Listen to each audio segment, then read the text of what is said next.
Love, Lost, Rebirth, Alive. Blue Dolphins. The novel by Makāula Nakae. Chapter 1, Boy Meets Boys. Episode 2, Fresh. In the past, it would have been unimaginable for a 42-year-old to frequent nightclubs.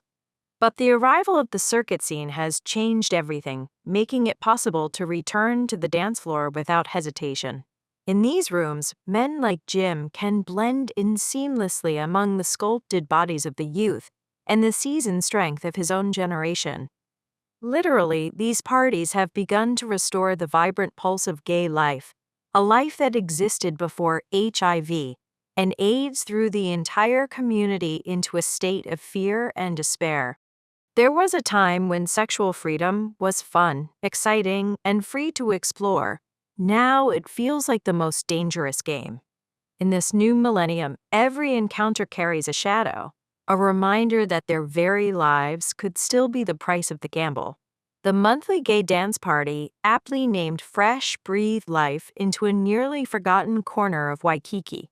It was held in a second-floor nightclub tucked away in a shadowed, scattered section of the international marketplace, nestled between the bustling main artery of Kalikoa Avenue and the neon glow of Kuhio.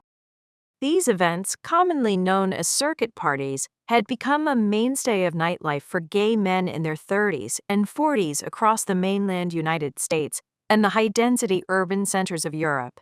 Compared to the massive, legendary spectacles like the White Party in Palm Springs or the high-octane events in Miami, the scene in Honolulu was much more intimate. Here, the energy only peaked once a month, a localized rhythm that felt small but essential to those seeking connection in the middle of the Pacific. Well-known DJs were flown in from around the globe, spinning sets of soaring trance and high-energy music that kept the floor moving until 4 a.m., making each event a massive draw. In these circuit scenes, the dress code was simple. Everyone danced shirtless. Unlike the fashionable, layered clothing of the disco era or the experimental styles of the 80s and 90s, the new aesthetic was the body itself. Within the gay community, the value had shifted toward physical strength and sculpted beauty, a movement sparked by the legendary Calvin Klein billboards that showcased a beautiful, nearly naked man wearing nothing but pure white undergarments. A well-toned physique had become the ultimate currency, far more appreciated than any designer label. This new energy, which had been absent for so long, brought a necessary sparkle back into Jim's life, a life that had begun to lose its glamour to the dual shadows of aging and the pervasive fear of others. In this era, the status of a man's blood was the new heavy norm. Rumors and whispers of who was positive or negative defined every interaction. While the medical landscape was shifting, it remained a battlefield.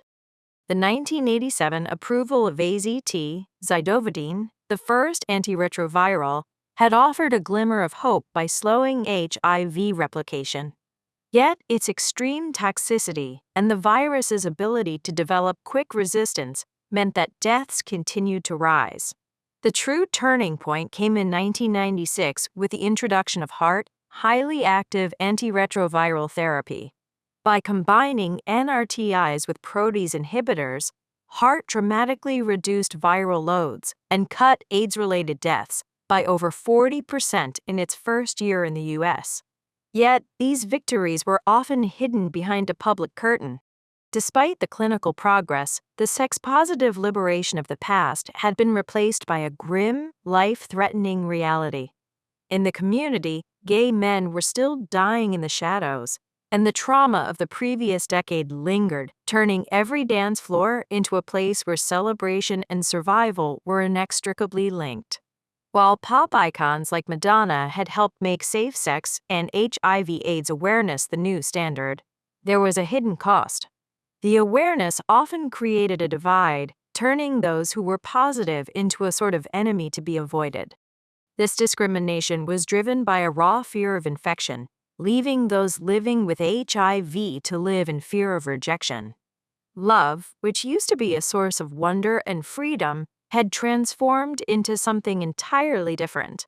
a divergent world divided by the fears of both sides. For many, this dark suppression had become too much to bear. The rise of the circuit scene offered an escape. Jim began spending his nights dancing and socializing at various clubs almost every week, using the music as a way to reconnect with the flow of a community he might have otherwise abandoned. It was a refusal to become a homebody lost to isolation. Instead, he chose the dance floor, fueled by the perennial hope of meeting someone, sharing a bed, and finding a moment of connection in the dark. While chatting with friends and occasionally glancing at the crowd, Jim noticed a tall, slim, local-looking young man enter the room. As a hairstylist, Jim's professional, I was a razor. He couldn't help but dissect the newcomer's aesthetic, from the precision of his hairstyle to his overall silhouette.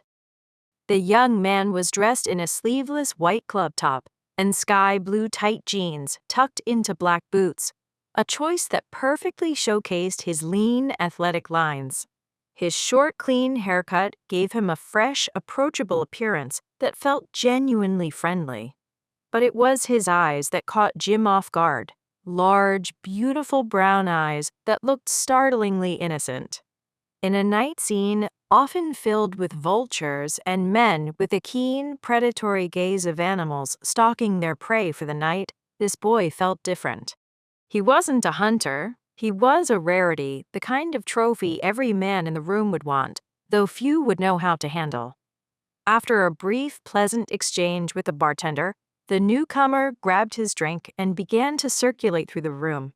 His demeanor was completely devoid of the self-conscious arrogance, harsh coldness, or judgmental attitude that had become the defensive armor for so many queer men in the scene. He moved with a grace that felt entirely unstudied, yet there was a visible trace of nerves in his step. Standing there by himself, surrounded by a sea of people ranging from local regulars to tourists from every corner of the globe, he looked solitary and small. He was slowly trying to adjust his openness to the room, but it was clear his spirit wasn't fully unlocked like the guys fueled by ecstasy or the moderate haze of alcohol. He was present, but he was guarded by a natural, quiet shyness that made him stand out even more in the chaos of the club. The appearance of an unfamiliar face always stirs the hearts of local gay men living in close-knit circles.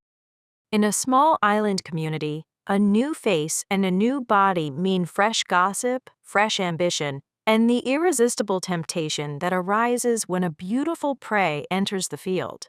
Newcomers are the lifeblood of a world that can easily become monotonous when you see the same faces every weekend. However, the excitement was short-lived. Just as Jim began to formulate a plan, he realized the young man he had been tracking had vanished.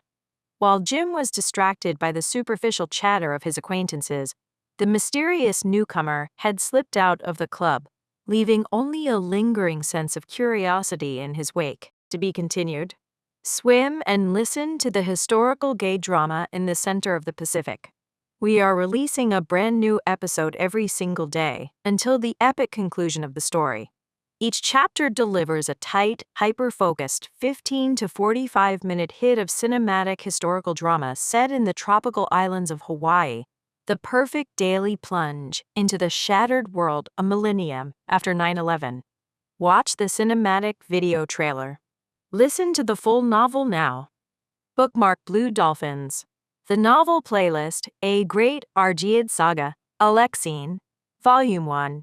Talesius Playlist, Volume 2, Sacred Band Playlist, and Divine Oracle. Unwritten words behind my novel playlist. Subscribe to follow the waves and currents of Forbidden Paradise love tales. Comment below.